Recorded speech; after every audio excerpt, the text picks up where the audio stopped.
What's up, everybody? This is The Run with Manny Wilson. Thank you for tuning in.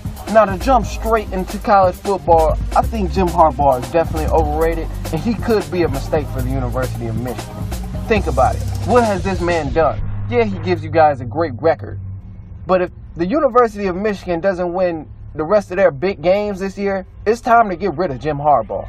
He's already lost one big game of this 28th season, but he's also been losing big games since he got there in 2015. It's literally one game the fans want to win. That's all. They want to beat Ohio State, and they want to win a bowl game if they get there. But Jim Harbaugh isn't doing any. When I looked at this topic, I thought Jim Harbaugh is damn near just as bad as Brady Hoke. People were ready to get Brady Hoke out of there when he was coaching. They couldn't wait for him to leave. And now Jim Harbaugh is doing the same thing just about, and they're still wondering what the team is going to be like. People still have high expectations for him. Brady Hoke coached 4 years at Michigan.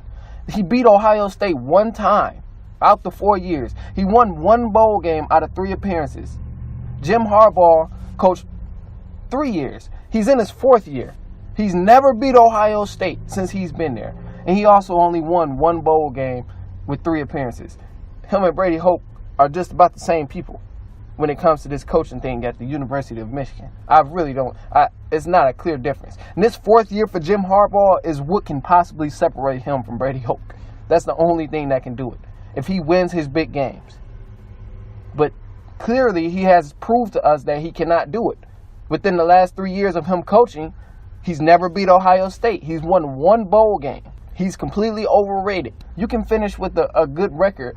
Ultimately, if your season isn't finishing with the stamp of a W on top of it by winning against your rivalry team and winning the big bowl games, then ultimately it's a fail. Now, if this was a different university, or if this was some university that was smaller, a small Division I school, maybe finishing 10-3 or 9-4 would be okay. If they lose to their rivalry school, oh well, they finished with a good record. They lose their bowl game, oh well, we had a good season. They can accept that. But this is the University of Michigan. Expectations are high. The most winningest program in college football. Why aren't they winning their big games now? They can win the small games, but what about the big games? Last time they beat Ohio State was in 2011. In the last decade, they beat them once. Michigan only finished top 10 in the AP poll rankings once within the last decade. They're not winning anything. I can't buy into Jim Harbaugh putting his team back on a map if he's not winning anything. He's been there for a fairly amount of good time, and he still hasn't done anything. It's not considered a good season if you finish with a good record but lose all the important games. That's not going to cut it. If you agree with that, I can't take you serious as a competitor. And I know Jim Harbaugh, he's coached in the NFL. I know he coached in the NFL. So, of course, expectations were high. But clearly, I don't know what more he has to prove to show people that he's not living up to the expectations they had for him. But it's basically stamping a big L on your entire season if you don't finish winning the big games, if you don't capitalize on what's important.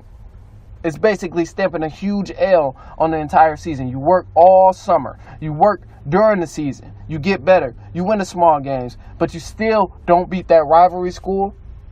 Now, the University of Michigan, they play Western Michigan University, who's a smaller Division I school. But beyond that point, they have to come out and pop Western Michigan in the mouth. If they don't do it, that's when people will open their eyes and think like, okay, maybe Jim Harbaugh isn't the best decision for us right now. Maybe we need to go in a different direction, because clearly he can't beat an average school, he can't beat the big school, and he can't win the big games. So how are you benefiting from this guy coaching?